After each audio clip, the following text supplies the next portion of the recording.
to another episode in our criminal calendar.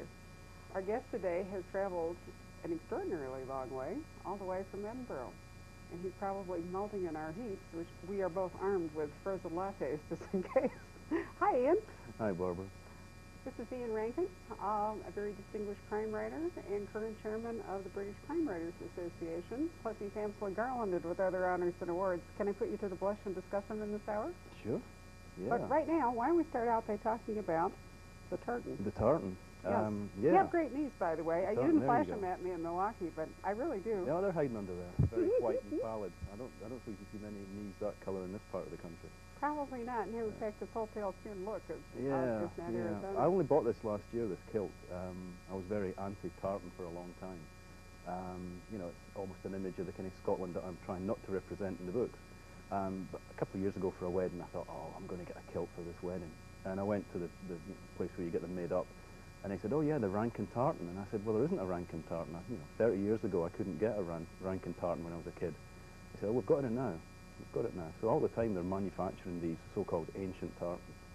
Ah, updating it. Well, what were you 30 years ago? I was the they said the Rankins were part of the Fraser clan. Our clan chief was the chief of the clan Fraser, and therefore I would wear the Fraser tartan. So I went along with that. When do you wear a kilt? I mean, is it all the time, or particularly No. for ceremonial occasions? Yeah. Well, most Scots men would wear a kilt for weddings. That's it. You know, you wouldn't go out for a night on the town wearing your kilt. For a start, it's not got any pockets, right? So you can't walk or slouch around with your hands in your pockets. You can't jiggle your change, and you can't. Where'd you put your credit card? For that, you need the sporran, which goes on front, which is a kind of purse, a kind of purse made of badger, right?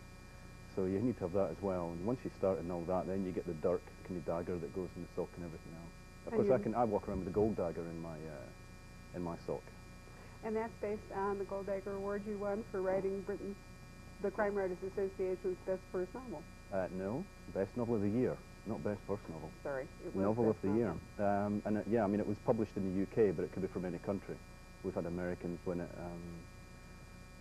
I think we've only had Americans win it, no Australians or Canadians. But, foreign books are eligible as long as they're published in the UK, in English. And yours was Black and Blue? Black and Blue was the one I won it for. Yeah. It was. Which one in the Jack Rebus series was it? I can count. John Rebus, not Jack Rebus. It was number 8. I don't know. I think it was number 8. Look. I always want to call him Jack Rebus because you wrote some books way Jack back. Harvey. Yeah, I had an alias, Jack Harvey, and my son's called Jack and all that sort of thing, so yeah. Why Jack Harvey? Were those your original 3 books? That was Witch No. Hunt, Bleeding Heart, and Blood Hunt? No, I wrote those fairly well into my career. It took me about 3 months to write a book. Well, the other 9 months of the year, what was I doing?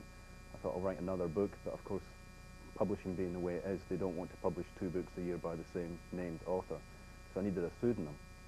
And they told me, get a pseudonym, the surname has to begin with a letter near the middle of the alphabet, because that way you get into the middle of the stacks in the bookshops, so it's at eye level. So if you're Margaret York, or you're somebody beginning with A, you're in real big trouble, because nobody can see you. So I knew it was going to have to start with H. And I thought Jack Harvey sounds like Jack Higgins, and it sounds like John Harvey, and it was kind of good name, and it's also my son's name, because my wife's surname is Harvey, and his first name is Jack. So I thought if I write as my son, who's now 7 years old, when he grows up he can't be a Martin Amos to my Kingsley Amos. He can't suddenly usurp his dad, he's going to have to take another name on. That's wonderful planning. Was there a particular strain, genre strain or anything in these 3 books? They were big fat, what we call airport books. They're thrillers that you buy at the airport for a long haul, and then when you get to the other end you throw them in the bin or leave them on the seat, They started, what happened was that I took on a 3-book deal, and then the Rebus books started to take longer and longer to write.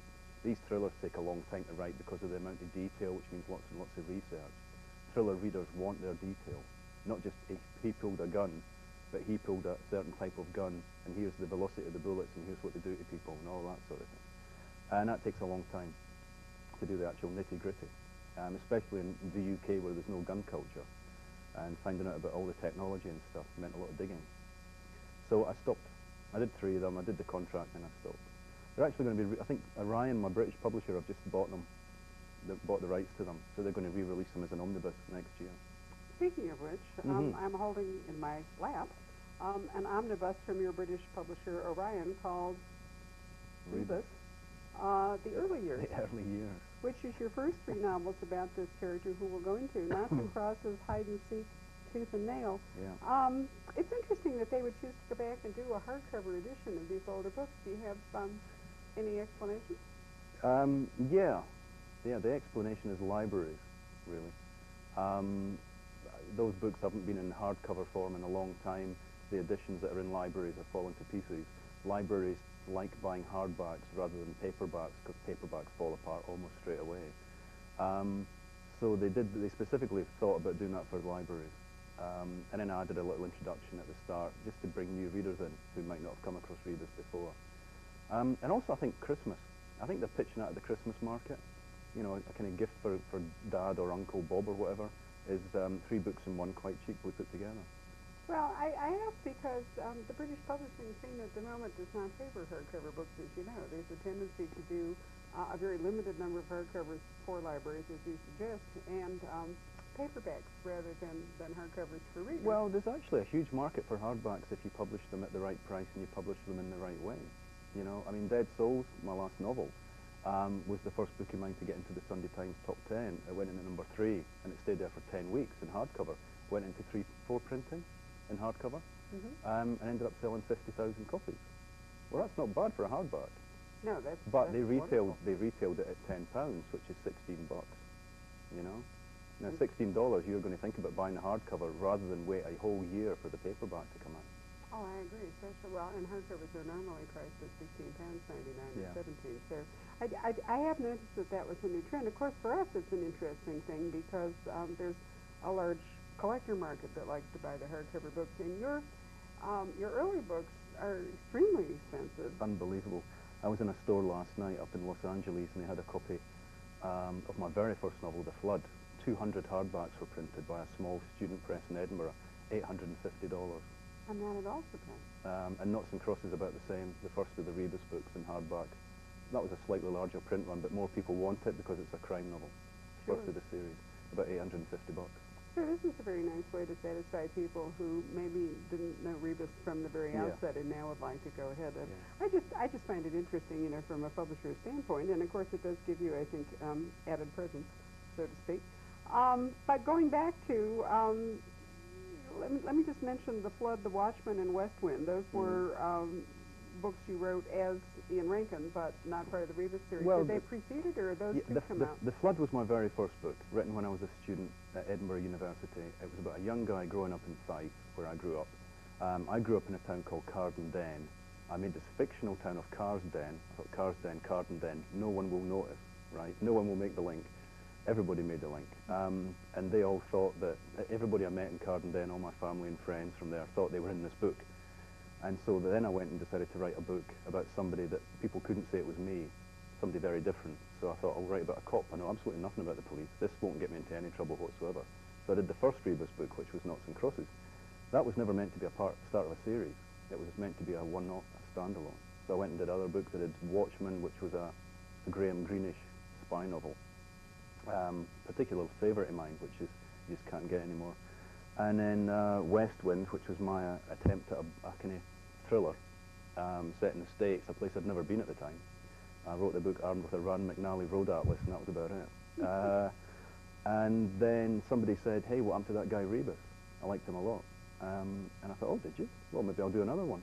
So I went and did Hide and Seek, and then wrote nothing but Rebuses after that. Were you writing full time when you No. went back to Hide and Seek? No, no. You've had the most interesting work history. Can you describe? I particularly like the. Were you a swineherd in France or something of that nature? I mean, I'm glad that people have started buying the books because it's the only thing I'm qualified to do, really. I'm a failure at so many other jobs. I mean, swineherd, yes, I was a swineherd, someone who looks after pigs. The problem was that I bumped one of them off by mistake. I accidentally gave it an overdose of alcohol,